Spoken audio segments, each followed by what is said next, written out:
Good morning, everybody, and see where Representative Hoheisel went. But we know he's here. Could we start, Rich? Could you call the roll? Morning. Chairman Representative Kelly is present. Vice Chairman Representative Hoheisel is present. Ranking minority member is going to be replaced. Representative Shue will not be here in person anyway. Representative Finney will be seated at the leadership position. Representative Anderson is present. Representative Baker is present. Representative Bergkamp is present. Representative Day. I'm here. Thank you. Representative Donahoe is present. Representative Kessler is present. Representative Lynn is present. Representative Neely is present. Excuse me. He is present. Representative Poskin is present. Representative Samsel. Representative Topliker is present. Representative Wassinger is present. Representative Weigel. Representative Brandon Woodard is a substitute for Representative Shue. He is present. Thank you, Rich.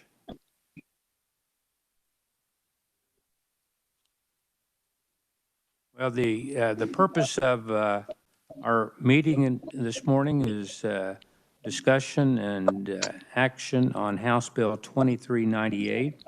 And we heard this, I believe it was on the 22nd, and enacting technology-enabled trust banks. And David, could you kind of give us a refresher on this?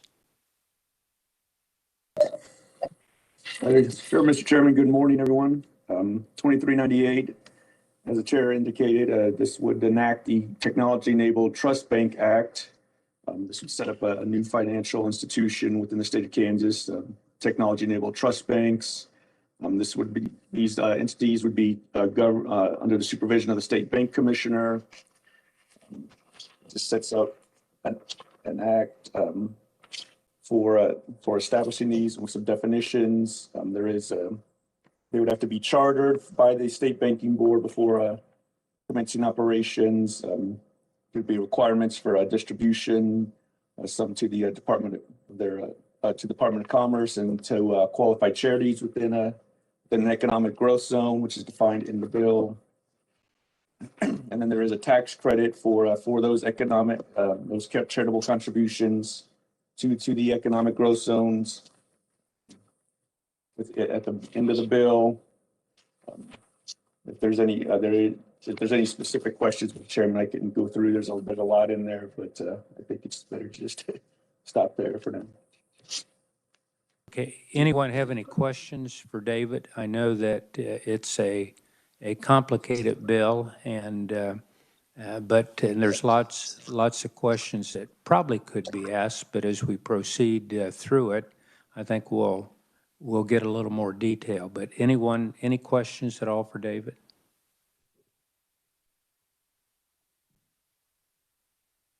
Okay, David, thanks. And next, I'd like to call on our research crew, Melissa Rennick, and any additional information that you can provide for us, Melissa. Mr. Chairman, I think you've got the information set. We've provided you the fiscal note previously. There are some costs associated with some of the agencies that are going to be providing some supports, as well as revenue that would be coming into the bank commissioner fee fund based on the certificate and the authorization for the charter for the first entity that would be registered with the Office of the State Bank Commissioner. Happy to answer any other questions or provide information you may need. Okay, any questions for Melissa? Thank you, Melissa.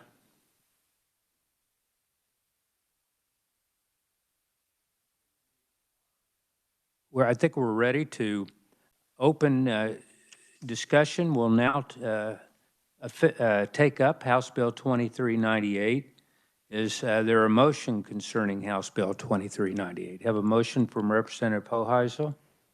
Yes, sir, Mr. Chair, I move we pass out HB 2398 favorably. Is there a second? Second from Representative Wassinger.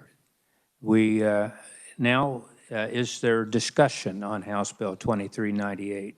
And I'd like to start out on 2398 and give you the process that went through on it, and I do have some amendments for House Bill 2398.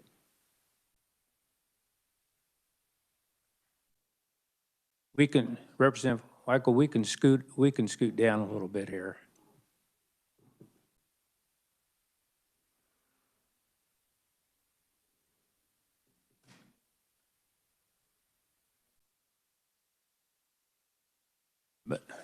So I'd like to go through a little bit ahead of time on the process for the balloon amendment that I'm going to propose. House Bill 2398 is it's really exciting to be looking at this bill, something completely new, truly on the bleeding edge. And the bleeding edge is something that in my when I look at it, it gives you some things to be excited about and some things to wonder about. And so since our hearing, had a number of meetings with the Bank Commissioner's Office with some very generous people from Beneficient that gave their time to visit with us. Also with some extra help that was provided to with expertise in the trust area and with working with customers just like this, and looked at ways that we could make the pilot project work, make it easier to evaluate, and then also to look at another thing that I wanted to be sure we did is to protect the state of Kansas as far as reputation and make it comfortable for any of the clients of that would use this type of service to know that that the process was being fairly and carefully regulated so that they would have confidence in it, because with the exams and all the Office of State Bank Commissioner is really placing their good housekeeping seal of approval on for a customer to look at that the examination was passed. And so I'm thinking all of that is important and having a timeline to look at. So, and that was a process, I don't know how many hours of going through visiting with folks, and what I have today, because of our compressed timeline, I'm sure, in fact, I know that there are some other amendments that we may want to look at on the floor when we present the bill, but just not time to get those ready when we meet at 7:30 in the morning and know that time is short to do this. So, David, can you shoot out, can you first tell us a little bit about the balloon amendment and then shoot it out also for the committee members to look at? Sure, Mr. Chairman, I just emailed that to Rich, so hopefully that can get out to the members here in a bit. I'll just start with the balloon. We'll get, the title is changing. We'll get to the joint committee in a bit. I think turn attention to page 3 of the bill and the balloon. Striking references to trust bank, inserting fiduciary financial institution. I believe that came up in testimony during the hearing.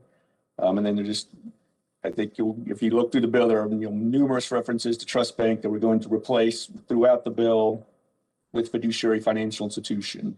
So every place you see trust bank, just think fiduciary financial institution throughout. Then on the next page, page 4, there's just adding a sentence that except as provided in section 25, which currently sets up the pilot program, the banking board would not approve any application for a trust, a fiduciary financial institution charter until January 1st, 2024. So the pilot program would be the only thing kind of going until we get January 1, 2024. And then page 5 is just sort of a conforming amendment to that at the bottom there, changing January 1, 2024. Page 6. You're going to add some language at the very end of section 2. This talks about the distribution to the qualified charities.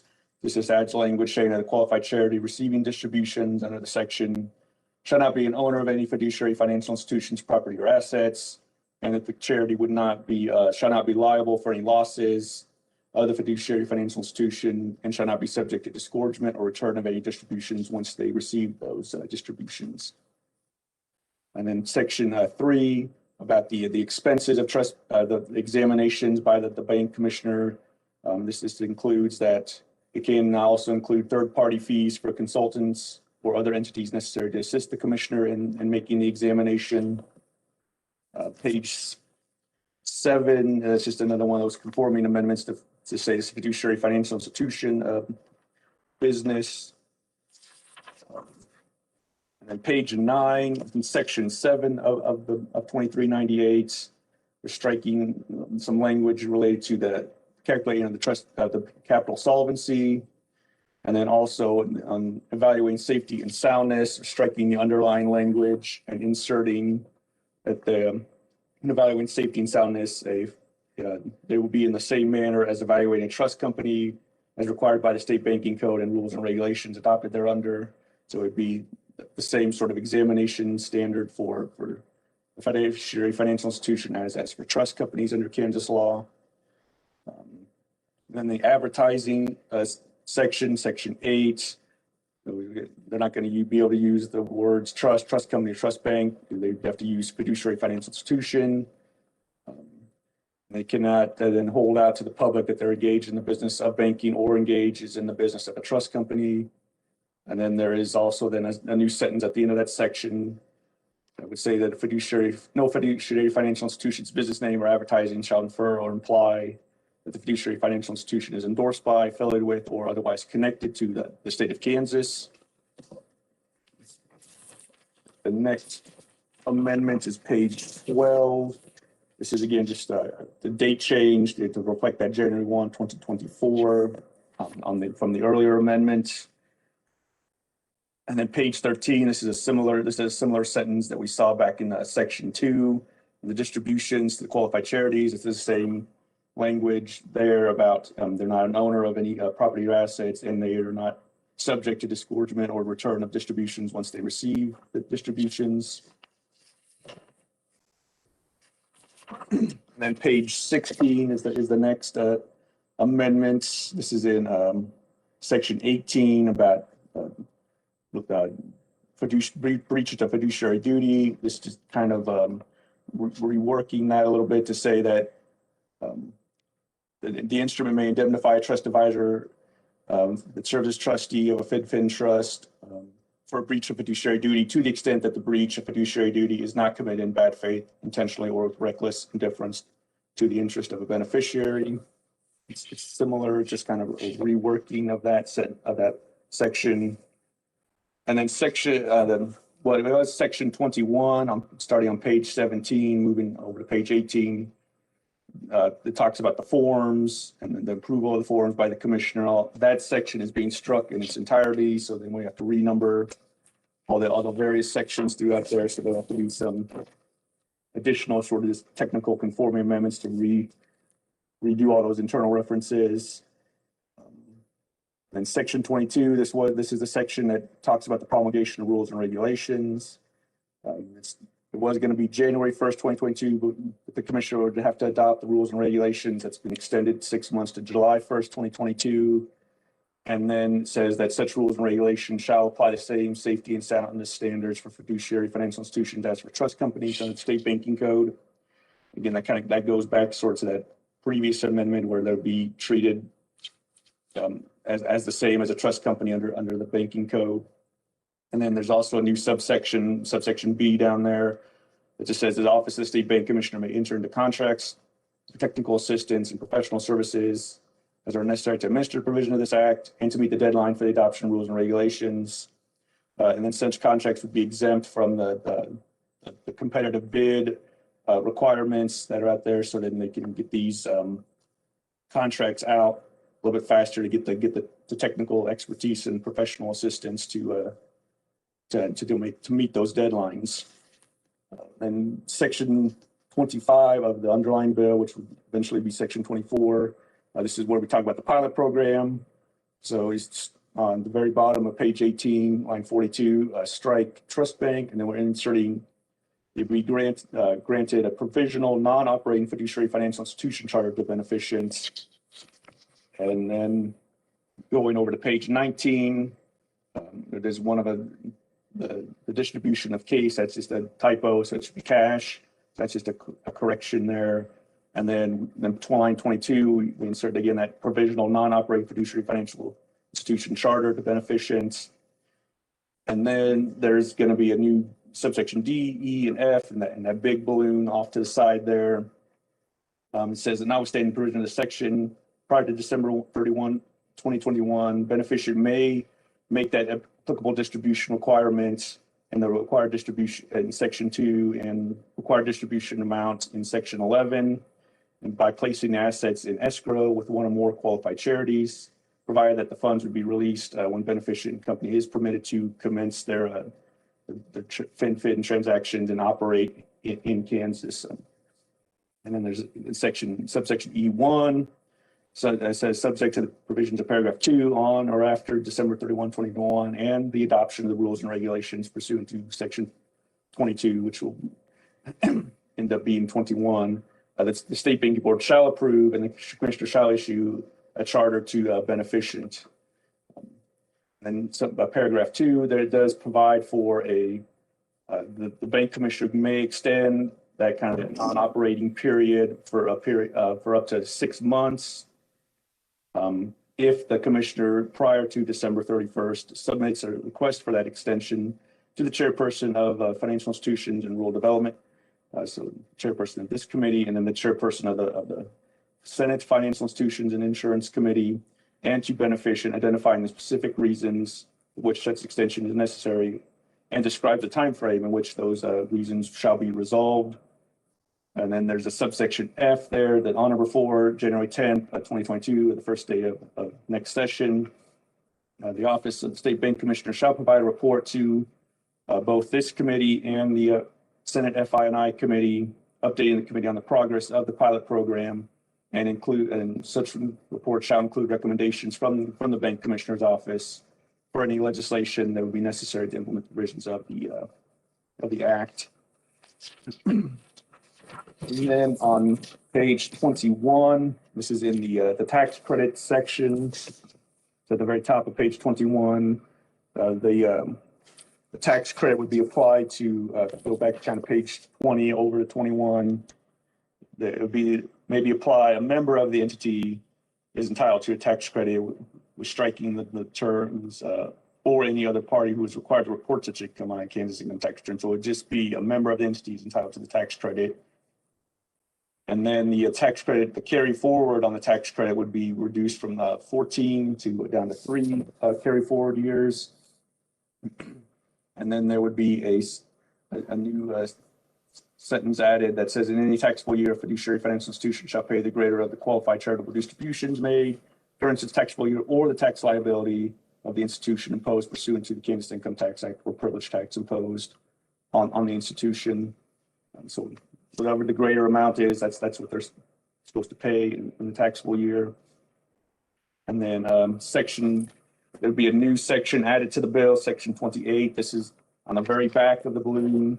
And just in the last page, this would be a joint committee on fiduciary financial institutions oversight. This kind of language is modeled based on the Joint Committee on Pensions, Investments, and Benefits that's currently in statute. So it would be the same sort of structure, 5 senators, 8 members of the House. The 5 Senate members would be the chairperson of the Financial Institutions Insurance Committee or a member of that committee appointed by the chairperson. There'd be 2 members appointed by the president and then 2 members appointed by the minority leader. Of the 8 House members, it would be the chairperson of the Financial Institutions Rural Development Committee or a member of the committee appointed by the chairperson, 4 members appointed by the speaker, and 3 members appointed by the minority leader. And then the chairperson would flip from House and Senate in each year. It would be in odd number years, the chair would be one of the House members, and the vice chair would be a senator, and then it would flip in the even numbered years and be a senator, chairperson, and then a House vice chair. It can meet at any time, in any place, on call of the chairperson. They would be entitled to receive compensation, travel expenses, just as like current joint committees can, like I said, the Joint Committee on Pensions. The committee may introduce legislation as deemed necessary to perform the committee's functions. And then subsection F, this kind of provides some of the duties of the committee. They shall monitor and review, make recommendations regarding fiduciary financial institutions operations in the state of Kansas. Monitor, review, make recommendations regarding fiduciary financial institutions pilot program established in this bill. And then they shall receive a report from the Office of the Bank Commissioner prior to December 31, 2021, providing an update on the act and the pilot program. And then such report shall include recommendations from the Bank Commissioner's office for any legislation, if needed. And then annually, the Bank Commissioner's office would appear before the committee and just present a sort of an update status report on the industry and any information that the committee would desire. I think that's everything in the balloon, Mr. Chairman. I can take any questions at the appropriate time. Thank you, David. And I think before questions, we might go, if you look at the balloon as it goes, and I'll tell you the thoughts behind it that came to it. On page 1 of the balloon, creating the joint committee really came from an expansion of Representative Bergkamp's question of liking a look back, be able to take a look back at this and see how it's going and see what changes might need to be made. So the joint committee is being created in this bill to do that look back and also have the ability to generate legislation to cause it to be introduced. So this would give the review and the look back and the ability to tweak it and have it ready for the upcoming session. So hopefully that kind of is along the line of what you were thinking about, Representative Bergkamp. And then, of course, page 3 is just the naming. That was discussed in our hearing, that the name was going to be changed. And so this goes and takes the multiple places that Trust Bank appears and changes it to Fiduciary Financial Institutions. So that was something that came out of the Kansas bankers and the beneficiaries visits on this and to distinguish it. So this makes all those changes in the bill as it was written. The change on page 4 is looking at the January 1, 2024 date and looking at kind of the process where the Commissioner's Office has initially 6 months to approve the rules and regulations, but really with an automatic extension by request up to another 6 months, which would then put it to July 1 of looking at 2022. And then that would allow the beneficent to operate for 1 year. A normal exam cycle is 18 months. But to have the commissioner's office after 12 months to do an exam and say that everything in the rules and regulations in real life are working, or there may need to be some tweaks before we open it up to any other trust bank to come in, because I thought it was in order to truly know that it's working and the rules and regulations work on both ends, that it'd be important to have at least one bank exam under the belt, or one fiduciary financial institution exam behind to report on and know that it's working okay, and that all the safety and soundness have been identified not only as a comfort level for beneficent, but also a comfort level for other trust banks that want to come in and operate in Kansas. So that's the reason, that's kind of the reason for that time frame. And so the examination process, if it took place after the end of 1 year, is going to be probably a several-month process to get through everything and come out with a final report, which would allow the bank commissioner's office to come to the joint committee and indicate that it's everything went well, or we need a tweak, and then be in a position to open it up January 1 of 2024. That's the reason for that. And on page 6,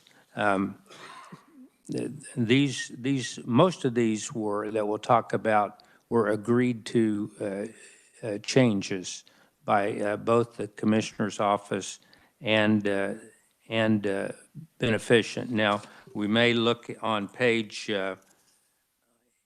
when the bill comes to the floor, we may look at something that, a wording that would say until January 1, 2024, maybe on or before, or something like that, that if everything's going so great, they could open it up before that date. And so that could be a floor amendment. On page 6, about the qualified charity receiving the distributions and holding the community or the community foundation that received the money harmless, if there was something that came up, was a change that was approved. And the third-party fees on this, the reason for this is going to be a complicated bleeding edge type setup of rules and regulations, because there's no guides to go by, and felt that in order to get it done in the time frame, it would probably be very beneficial to have it where the commissioner's office could hire some experts in various, whether it's legal or accounting or whatever fields, to work their way through all of the process and come up with rules and regulations in a year time frame, rather than, I know the commissioner's office indicated that it may take longer than a year to do because it's long. So this gives some extra resources available to do that. And then later in the bill, to speed it up even further, rather than them having to go through the RFP process through the Department of Administration and take up that period of time, this would let them be able to bypass that, go out and interview and contract with expert consultants and speed it up, maybe save a month or more in the process on that. So page 7 was just a change of wording. Page 9, now there is, this is one that is not an agreed change on beneficent's part, and we're looking right now, is there any way to work around it? But a normal trust or bank exam does not really look at things like these. These would all be exceptions to what a normal bank examination would do when they're determining the safeness and soundness. When you look at capital and what do you look at as far as tangible and intangible assets, and the way you look at collateral, and the way you look at profitability shall not be considered in evaluating the safety and soundness. That would be a fairly major variance from normal procedures. So what we want to look at in between, and in a conversation with the beneficent, and we're going to get a little help on it and work with the bank commissioner's office, is there a way to make this work for both? But for right now, not having the time today, we'll look to see what we can do on the floor on this, if there's a possibility that we can come up with something that works for both. And that was one thing that is an area that is not in agreement. And looking over on page 10, these, other than the changes of names in there, I think that the top one kind of ties in with what I said just previously, and then when you go down to the bigger box on page 10, I don't think there was any disagreement in this, that that you would want that there be nothing in the title or in the advertising that would say that would lead someone to believe that this is a product endorsed or offered by the state of Kansas. It would be a chartered financial institution in the state, but it's not affiliated with the state, and not just like any banking institution in the state, it's not endorsed by the state. The bank that I work for is not endorsed by the state of Kansas, but it has different Kansas licensing. So this was both looked at to both protect the state and protect a customer, potential customer, thinking that they were dealing with the state of Kansas. And this, I think, was an agreed to change. On page 12, that was a date adjustment for the 2024. On page 13, the qualified charity, David explained that. It's just, and that was on a previous page, that the charity is not liable for having to return any of the money, which would be difficult for them as they spend it to put in whether it's a grocery store in Heston or whatever, that it'd be difficult to do that for them. And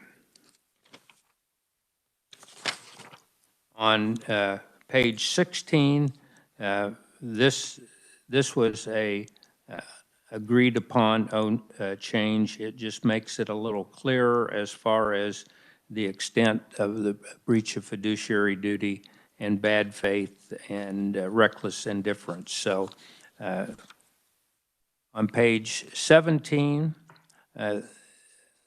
this is the bank commissioner is in agreement with this. Beneficent would like to see some changes, but this section basically says that the bank commissioner's office will review any documents and indicate that they meet standards. This is not normal banking practice. In my 20 years of doing compliance, I was never able to get a bank examiner to say that the document was okay. They did that in the examination. And I think and the reason the bank commissioner wanted it struck, and that I agreed that it should be struck, is I think if if you say that it's approved by the state of Kansas, it puts the seal of approval on it. And if there are any problems with it down the line, I think the state could have liability for it, and which I wouldn't want to do. And so we'll look at and see whether there's any other wording, but I think that it would be set a bad precedent for other financial institutions who would then want their forms approved by the bank commissioner's office. A national bank would never get the office of the controller of the currency to approve their forms. So, and we would want, I think it should be the same when you're looking at forms that you use. And so that was the thought about that.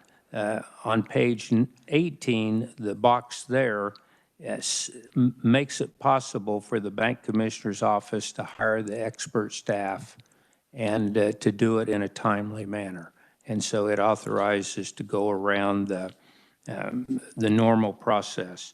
The box on the bottom, the provisional non-operating fiduciary financial institution, the non-operating part is agreeable with beneficent. We'd like to find another word other than provisional, and we're looking for that right now that would indicate it, but put it in a term other than provisional. So that could be, well, a floor amendment on that. And on page 19, the same provisional. And then the big box on page 19, as David indicated, is kind of just outlining the procedures. And this was agreeable with beneficent and the bank commissioner. On page 21, we're looking at a rewording of the red line box at the top. Is there a way to reword that would indicate that a third party, another party, would be able to do it if they have an interest, some type of beneficial interest in the company? So that's another potential floor amendment that's being looked at by the company and one of the individuals that I worked with on trying to get this, the one with the trust expertise. The big box came out of a question asking the committee something about income tax, which it was beneficent's intent all along on that if the amount of contributions did not come up to the 2.5%, that would go to the state of Kansas, and the tax credits would be able to apply against that. And so this is actually written by Derek, one of the legal men from Beneficent, wrote that, and so to express their intent, and we put that in. And then the third year is a range of 3 to 5 years was looked at, picked the third, and I'm not sure that's a big deal on it from conversations that I had. So because 14 years would carry it out longer than normal in some of the in something that's a pilot project. And then the last box is creates the Joint Committee on Fiduciary and Financial Institutions and puts the mechanism in place, how it works. And I've spent several years on the Joint Committee for Pensions. It works rather well. And we usually each year propose some legislation that would make a change that would make something better or suggest something that, and have it introduced that goes forward either in the line of something in the line of pensions. So in following in that format, this would do the same thing. It would provide oversight and it would provide manners to make adjustments as we go along. And so it's worked well there, and it's a great look back there on what we've done in things like working after retirement and that in the pension side. So figured that something like this would work equally well here. So that's kind of a further explanation of what went through, but be happy to open it up for discussion now.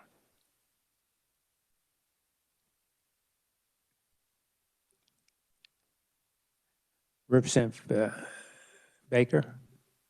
Thank you, Mr. Chairman. Just for clarity, could we have a list of the dates, just what happens on each date, kind of a sequential list of what happens when? Just a short summary. I'll try to do it for you. And anytime. And David can chip in. But as my memory goes, on July 1 of this year, if the bill passes, the process would begin to put the rules and regulations in place. The bill says that initially that would be a 6-month period that would end December 31st. However, the commissioner can, and I would expect in this type of situation on complex rules and procedures for a brand new type of financial institution, there would probably be a 6-month extension request, which is automatic really on request. And so that would push it to June 30th of 2022. Then at 2022, there would be that's the time that the trust bank as such could go live, the pilot trust bank. And again, David, chip in if I'm missing anything, but so at 2022, it would operate, and we would look at, under this bill, that at the end of basically the first year period, which would be June 30th of 2023, there would be a examination, a fiduciary financial institution examination, and that report out on, not the confidential details, but the report out to the joint committee on what was found, how it worked, any tweaks that would be made, and then looking at that if all goes well, January 1 of 2024, the pilot would end and the other banks would be eligible to come in. So close, David? Yeah, I think you got it, Mr. Chairman. So that's kind of the time frame we'd look at, and we'll look at, like I said, probably seeing if we can introduce some wording that if it's really going well, it could maybe be on or before January 1, 2024. Thank you. Representative Wassinger? Thank you, Mr. Chair. I do not understand waiting until 2024, number one. We're talking about technology that changes overnight. And I think it's important that we strike while the iron is hot, or they'll go somewhere else. So I think that's a very poor choice. I'm not sure I appreciate a lot of the balloons. This is a unique business, and we need to treat it as such and not be afraid of it. Be able to have the oversight with the financial institutions joint committee. I think that's a great idea. However, I just don't think let them have the pilot program. Figure out, start it right away, figure out at the end if it's working or if it's not. If it's not working and there are problems, get back to the table and fix that. But otherwise, we wait until 2024, we're done. 2024 they would be in operation during that time. And rules and regulations have to be in place before you can operate. So y- I don't feel, and the reason for this, that you could say July 1 of 2023, okay, take off, and there's no rules and regulations at all. And so you have to put it in place, and the measure was put in to be able to speed that up by allowing outside consultants to be hired and to allow them to go around the normal procurement procedures and to do it as in an expedited manner. So, I mean, you do have to have rules and regulations, and if you want, if I feel that if the beneficent wants the comfort level to say that they are a approved financial provider in the state of Kansas, and that they operate under the rules of the state of Kansas, and they're monitored by those rules by the Office of the State Bank Commissioner. There have to be rules in place, or it's a free, no holds barred, do whatever you want if you don't have the rules to be your guideline. And so any other bank that wants to open up new, I mean, they don't have that procedure to go to because the rules are in place. But they don't fit this particular type of financial institutions. And I agree, we want to do it. We want to do it as quickly as possible. But we also want to do it in a manner that you can really say to beneficent, to the state, and to potential customers that this institution is regulated by the state of Kansas in a manner that to assure the state, the company, and their clients that it is a safe and sound institution. And to do that, you have to have the rules and regulations in place to guide that procedure. So the intent is not to slow it down and miss the boat. I mean, the boat is in dry dock right now, and there's no water underneath it, and you have to put the water underneath it to make it float, and those are the rules and regulations. So that's the reasoning behind it. I mean, I am by nature a cautious person. By profession, I'm a cautious person. I've lived in this world for 52 years and dealt with the rules and regulations. And so I think it's important that you have it set up right and not have something going and have to backtrack and try to do it. So that's the reason behind it. And I understand your concern for wanting to get it out quickly, and I do too, but when it goes out and we launch to everyone else, I want to be in a position that we're just ready to go. And so, I mean, the timeline for that is kind of what's laid out to do that. And so I appreciate your thoughts and your feelings. Thank you, Mr. Chair. I still think that it won't take 3 years to do rules and regulations since we, No, rules and regulations should be done by June 30th of next year. And then, we'll have the water underneath the boat, correct? pardon? By the end of July, the water should be under the. And beneficiary under this would be operating. Okay. And then before you know whether you're going to let other in, you would do one exam and make sure that it's working. And so that's the reason, that's the thought process behind that. Yeah. Thank you, Mr. Chair. Yes. Representative Burkham. Thank you, Mr. Chairman. I think you both make good points, and just to piggyback off the previous representative, I agree. I think anything that Kansas puts forth should be done in a well thought out manner. My only concern is there going to be another state that is willing to take the risk? And even though we have a pilot program, we miss the boat on all the other companies who might come into the state. So I think there's a lot of really good amendments in here, particularly given OSBC and other entities the ability to hire professionals. So in my mind, hopefully that should speed up the process to which we'd feel more comfortable in taking on some of this risk and some of the unknown. And again, I think since it's unknown, there's always going to be risk associated with it. But personally, I feel a little bit more comfortable maybe taking a little bit more risk early on just to try and be the first state that can make this happen. But again, I understand there are risks, but I think every entity from beneficent to others will realize that there'll be a spotlight on them.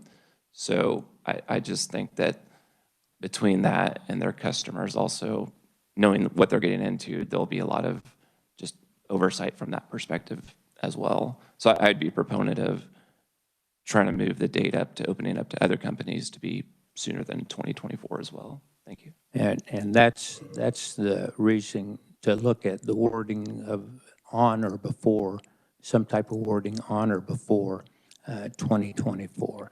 And I appreciate your comments too, but I think if, this is my personal thought, and you all have yours, but my thought is that if the state of Kansas is going to launch this, which I certainly hope we work out that we do, and we're going to put it under the Office of the State Bank Commissioner to regulate, to tell everyone to raise the flag and say, this is a safe and sound institution, just like with a bank. This is a safe and sound institution to put your money in, and it's regulated by the state or the Office of the Controller of the Currency. And if they, that you need to lay your groundwork, it would be easy if there was groundwork already out there. If some other state had launched this or had the rules and regulations for it like there are for banks, but this is not the case. And this is not, I agree with you, it's unique, and it is truly bleeding edge, not cutting edge, because it's bleeding edge. So there's nothing to go by, and if you're going to, my thought is if you're going to put your seal of approval on it, you ought to really be able to be not, well, kind of a seal of approval, because we're not really sure yet whether it works. So I want to be as expedited as quickly as you do, and maybe that wording and the hiring of the consultants will let us do that. And if we can open it up sooner to other competitors, then that's great. But I think that we still need, in my mind, to say that it's working and that it's safe. You should have one examination behind you to say that, to be able to say that. And if that can all be done quicker, and we open up phases of it quicker because of the consultants, that's great too. Because maybe with the consultants you can get the rules and regs in place in 7 or 8 months instead of a year, and you'd be able to open up faster. And that's the reasoning to authorize it and to try to do that, get it as fast as possible and as safe as possible. Because no matter, in my mind, no matter what you think, that if the state of Kansas is the first one out and there's stumbles, it doesn't necessarily look positive on how the state of Kansas regulates and monitors financial institutions. So, and this is, they do an excellent job right now on banks and trust companies, but those are long-standing rules and regs. So that's the reason. Representative Weigel. Thank you, Mr. Chair. I have kind of a question on page 2, section 5, where it talks about economic growth zones, and you have upwards of 45, 46 counties in there listed. What was the criteria to put those in and not other counties within the state, since we have 105 counties? And one of the two of those being where I'm from, Shawnee County and Ellis County. So I was that kind of jumped out at me. Well, I think the thought behind it is that this kind of flows along with the counties that are members of rural opportunity zones, and that's why the company picked that, because they're rural counties and these economic growth zones. I don't believe every one of these counties may have a economic growth zone in it. I mean, the county that I'm from, which is a Ross County, is Montgomery. I believe we have two, one in the city of Cherryville and one in the city of Caney.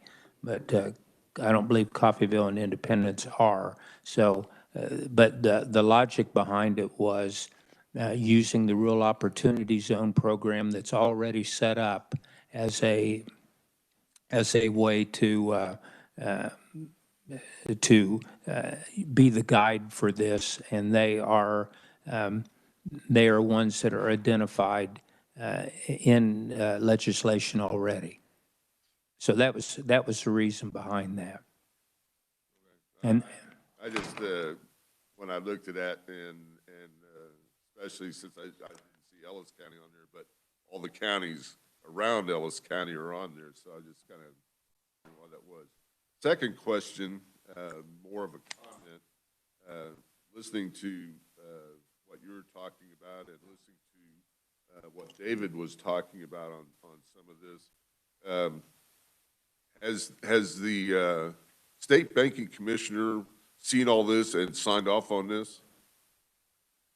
well, just like on this, just like beneficent, the banking commissioner has seen it all. There are sections which I pointed out. I think that they have not necessarily signed off on.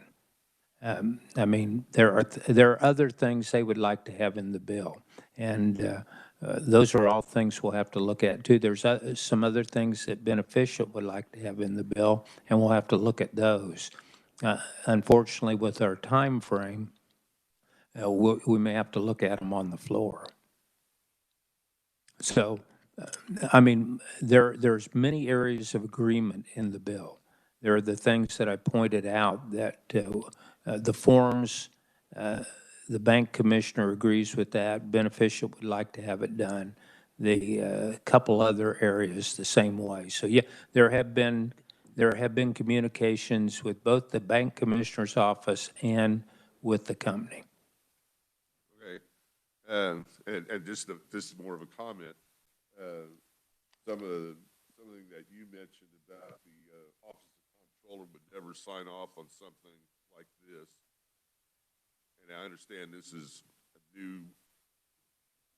Yeah, and just to be clear, the forms, you know, you can't submit your forms to the comptroller of the currency and say, tell me that this form is right. And that's all that I was referring to, just a form like a trust form or something like that, a loan, in our case, a loan form. So not the type of business itself at all. Regardless of that, since this is so new, it would be my feeling that we need to slow down a little bit on this and take a lot harder look at this, because there's a lot of questions in my mind reading through, and I'm no financial person, but just going through this 20-some pages of this, and there's a lot to digest, and I think we should probably take a breath and take a look at this before we proceed any further. That's just my comment. Thank you. Representative Burkamp. Thank you, Mr. Chairman. We're giving this mic a good workout here this morning. Just to kind of follow up what you had mentioned earlier,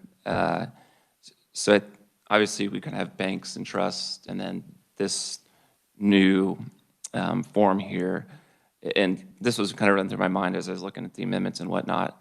And if people remember, there's a slide that was presented in the previous testimony about kind of the road where you had banks and trust in one lane, and then this was a separate lane.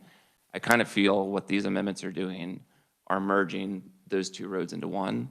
So instead of keeping this a different silo, we're trying to make this new trust company part of how trusts and banks are regulated today, which to me, I think we need to keep them separate, again, because it's a unique industry. And additionally, kind of to continue along the road analogy, it's, this FIDFIN needs different bridges to cross to be successful. And I think these amendments essentially takes those bridges out and would be a road to nowhere at that point in time. So I think we just, again, with the language it was originally crafted, to me, it's what they need to be successful trying to take all these different state statutes and combine it into one, to where Kansas is the easy place to do business and where then others will be enticed to come and do business as well. So, thank you. Thank you. Representative Wassinger. Thank you, Mr. Chair. I have to agree with the representative.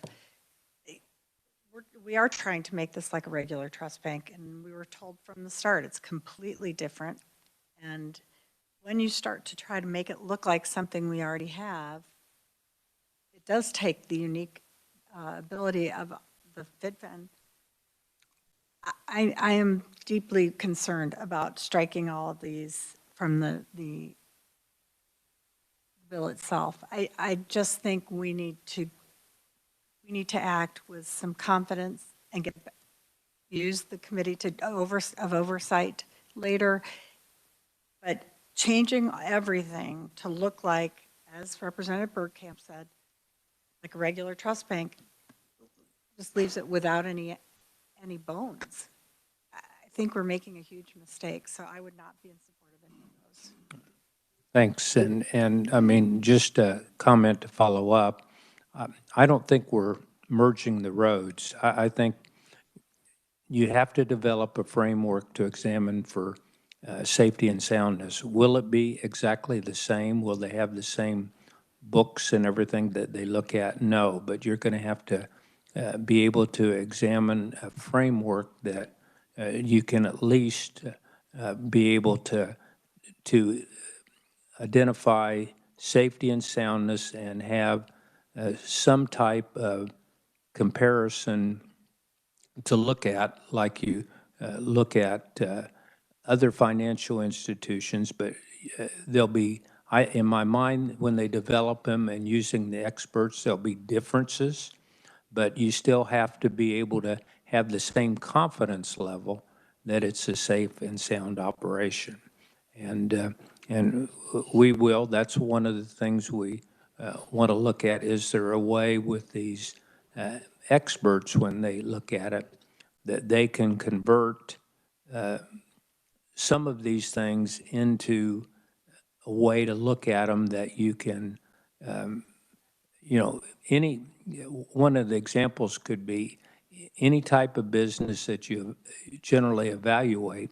Profitability is important. If you're not making a profit, it's a problem. So how do you look at then a trust bank, a fiduciary financial institution, in a way that you can legitimately, from an examination viewpoint, rule out profitability? So I think that's the goal, to come up with something, and that's the reason to try to bring in some experts in various fields, provide the ability to do that, so we can look at ways to evaluate them, not merge the highway.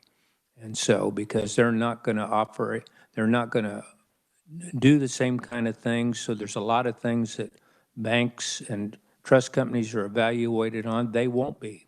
They don't have accounts, deposit accounts. They don't do a number of type of personal trusts. So there'll be differences. But that's the reason. I understand what you both say, but I think that you have to have a framework that is reasonable, and hopefully that what we're going to do is going to allow that to happen.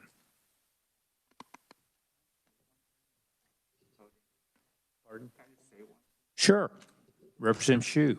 Thank you, Mr. Chair. I understand that I will not be voting since I'm not an official member of the committee today, but I just wanted to make the point too that this is a new product, but what we vote on today, right now, is not going to be what it looks like in the end. There will be a conference committee called on this, and I think it's good and important to look at different ideas in conference committee so that we can come out with the best product. Probably, if this amendment gets on, probably not everything that's in this amendment will make it out of conference committee, right? So I think it would be good to kind of include some of these additional guardrails. I've been listening in the car, to include some of these additional guardrails in this bill. And then once we get to conference committee, we can kind of talk about which ones actually work, which ones don't. And, but without these in there, that option comes off the table in conference committee. So that is just my opinion. I will not be voting on the amendment or the bill today, but that's just my opinion. Thank you, Representative Shu, and that is true. And the Senate bill could look and probably will look entirely different. And so you do need some things to negotiate on, and this gives some things that, like Representative Shu says, some will be there and some won't be there probably when we go through it. But I do think we need to have options to throw out there that are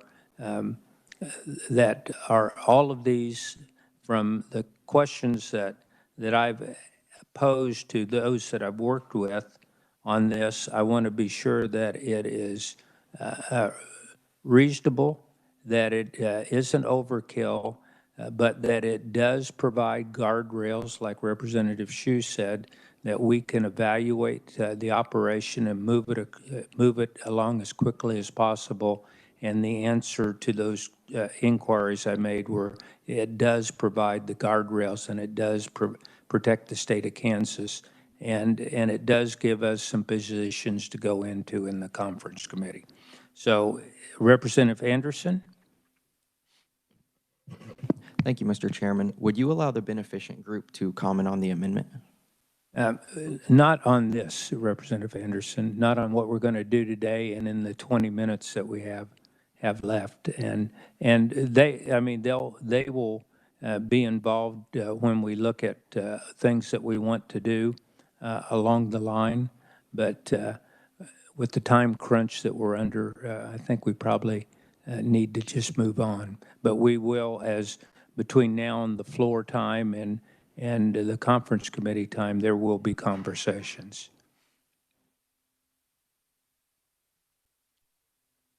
Representative Wassinger. Thank you, Mr. Chair. I appreciate it and putting up with me all the time. But I have believed from the start of coming to the legislature that we have to do the best job we can while we're in committee. And leaving it to someone else to change it back to where it's not watered down, there's a danger of it not coming out at all, not getting off getting started at all. So I caution the committee and am very concerned about the watering down of this bill and changing it to appear more like a regular trust bank, because it's not. Thank you, Mr. Chair. Thank you. Representative Kessler. Thank you, Mr. Chair. You had mentioned that you've had conversations with beneficent and the commissioner, and would you characterize this balloon as an agreeable compromise between both of those people? Were they both kind of in agreement with the majority of this or all of this, or? I would say if you're looking at numbers, the majority of it, yes. I mean, there were two items that I pointed out: the forms and and then what's included in consideration of safety and soundness. I think Section 7 and maybe Section 21, and those two that we're looking at. Otherwise, I think, and a couple of other very small things where we're looking like for another word for provisional. But yes, I would say that overall, and the bank commissioner has some other things that they would like to do as amendments, and beneficent has some that they would like to do on this. But overall, the majority of the amendments that are in here were agreeable to both. And so, you know, will those would be ones that whether it's those or others, the conference committee, when you get on the Senate side, may want to agree to some of them or none of them or all of them. So, but if it goes in, you know, as Representative Shu said, if it goes in without some options. And all of this is, I mean, this is a very complex bill. And if you've read through it, you see that. And I read through it the first time, the second time, and third, didn't understand it at all. And now as we're several weeks into it in conversations, I understand it better. But some of the folks that I work with that are in really high-dollar trust attorneys didn't understand it to begin with either. So that made me feel a whole lot better. And now they're getting their arms around it, and that's where some of these thoughts came from. And some of these, so in essence, to answer to your question, most of them, yes. Those ones that I pointed out are things that we'll try to look at. Thank you, Mr. Representative Baker? Thank you for a second, John. So could a conventional trust or bank, could it have a division with this also, so they could maybe service both customers, the more aggressive than the traditional customer? You know, my initial answer would be probably not, but a traditional bank could utilize this bank for maybe some of their unique higher dollar customers. And so it would be that avenue that they could use. One final thing, I served on a bank board for 6 years, and I will just tell you by nature, banks don't go very fast. This is rabbit speed for a bank bill to go through. So just that comment. Thank you. Representative Kessler? Thank you, Mr. Chair. I just wanted to follow up on that previous question I had. Because of the complications and the newness of this process, and what would your thoughts be as far as if I asked, if we struck out of the balloon the things that were not common, mutually agreed upon between like the commission and the beneficent? Would that be something you're willing to look at? Maybe striking the ones that, just the portions that weren't communicated as agreeable, just to get moving forward to the conference committee? And Well, I mean, my initial answer would be, I don't think we should, because if you strike them out entirely, that would take them completely out of the bill. I mean, we'd take it out of the main bill, I believe, and then you'd have none of those issues, none of those covered at all in the main bill. And so you're talking about out of the balloon? Yeah, so that would put it back to what's in the main bill. And I think, in my mind, I think these are important enough that we should take them into conference and work with it from there to try to see if we can get, get agreement on what we can agree on and live with what we can agree on. And so those positions, and I mean, those items there are very key. The forms one, I think, which is Section 21, is probably, I mean, it's probably one of those that could open up a Pandora's box if you have it in there for other financial institutions wanting the same thing, because that could easily be the one on the, but both of those are ones we'll try to work on, but you can't work on them in this if you don't have a difference between the two. So, if the Senate has it exactly the way we do, there's no working on it. If we can come up with a way that in the conference committee that makes that isn't ideal for the bank commissioner or for the beneficent, but is agreeable for both, that would be the ideal world. And this gives us the ability to look at that. We don't get the ability to look at it if we leave it the same way that it is. And so I agree with Representative Shute. This isn't the final product. This is a House position that lets us go in and deal with the Senate position and come out with something in between. So, and in my mind, I think that's important to do. And we lose that if we strike them.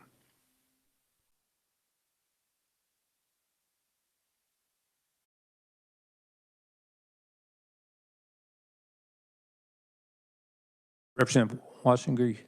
Yes, Mr. Chair, thank you. Could I ask the reviser a question? I want to make sure you're hearing me. I'm here, Mr. Chairman. Can we amend the amendment before we vote on the amendment? Does that make sense? Could I amend the amendment before we vote on the original amendment? Which I believe I can, but. Yeah, I mean, the chair would have the final say on that, but yeah. Representative Hoheisel? Thank you, Mr. Chair. Representative Wassinger, yeah, it would have to be basically a substitute amendment, I believe, that you would have to do.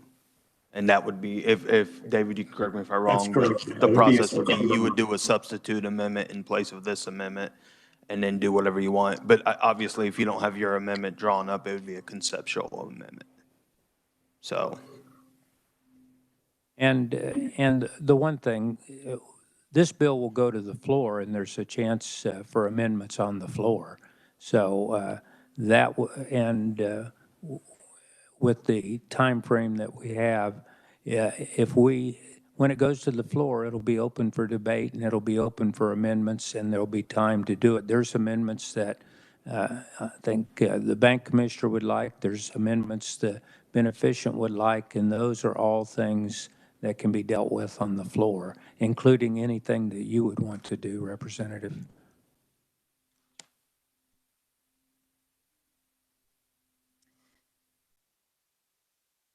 Well, I think we're just diluting it by so much. And when I say, let's just leave them in there, then the answer has been, well, let's all take it out because we can put it back in later. Why are we taking it out now? Why aren't we getting to the full body to figure out what it is they're comfortable with and what they believe is correct? So I would make a substitute amendment to conceptually to return Section 21 the way it originally appeared, to change back and not strike the articles in Section 7 regarding forms, and changing Section 4 back to the original date.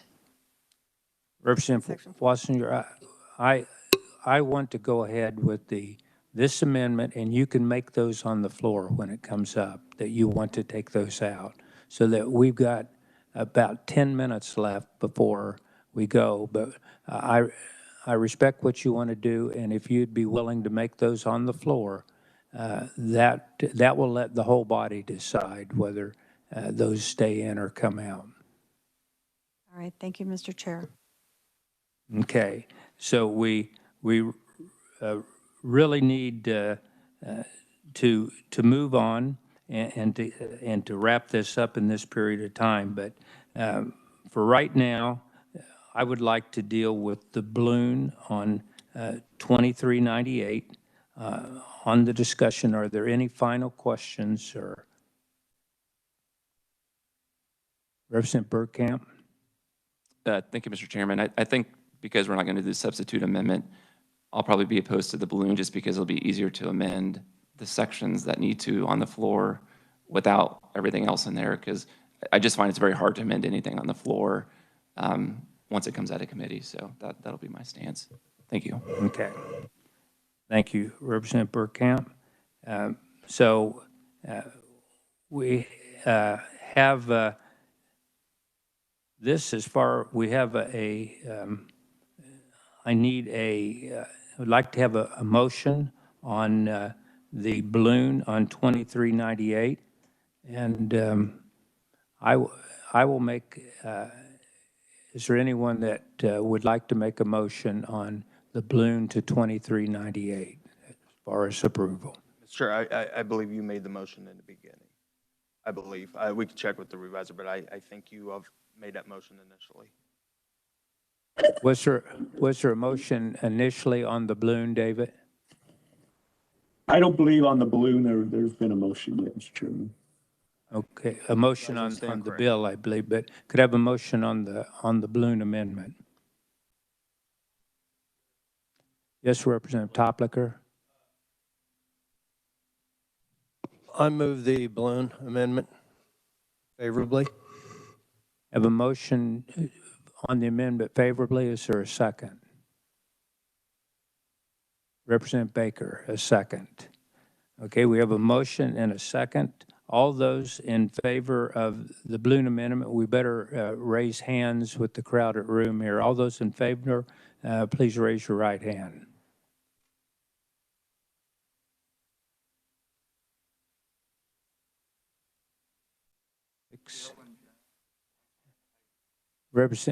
Who do we have?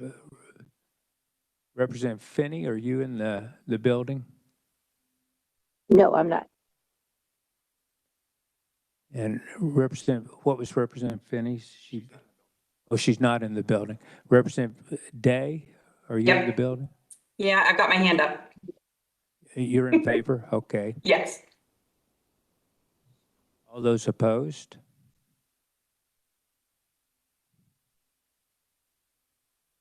And let's see, so what do we have? 7-7, the chairman votes aye. So the balloon goes on and out. We now need to take action. What we'd like to do is bring up, look at putting this into a Senate bill. Do I have a motion?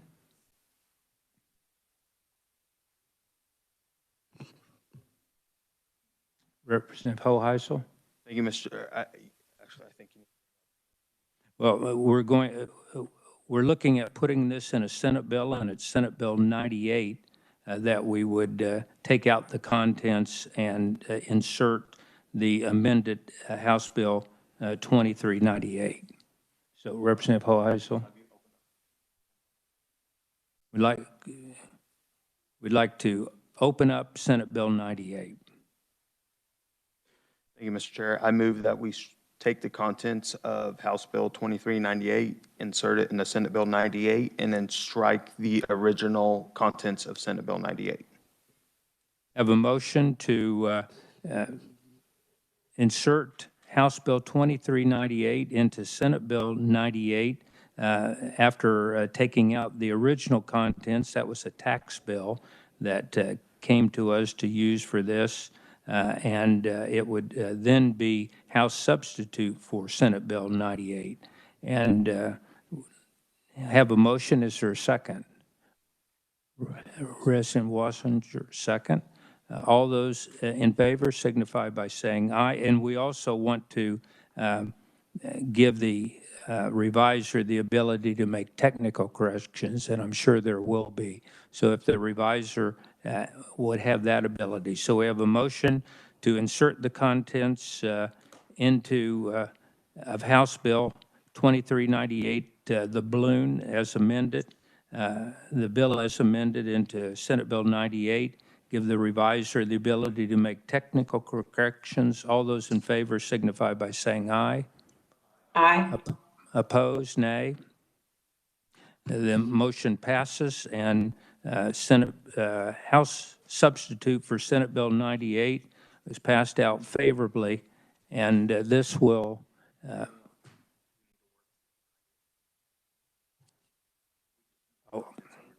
we now have the contents of into Senate Bill 98, and would like to make a motion to pass out House substitute for Senate Bill 98 favorably.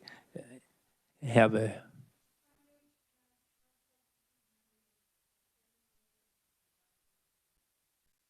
okay. Is there a second? Representative Baker, second. All those in favor signify by saying aye. Opposed, nay. One additional item of business is that we have, if I can find the agenda here, we have minutes that we have 4 meetings, March 3rd, 15th, 17th, and 22nd, that were sent out for review. And if there's no discussion or questions, entertain a motion to approve those minutes. Representative Hall-Heisel moves. Second, Representative Baker. All those in favor signify by saying aye. Opposed, nay. Minutes are approved. Any other actions before the committee? If not, our next meeting scheduled right up, and we will move now to adjourn and head out to the business of the day. Thank you very much.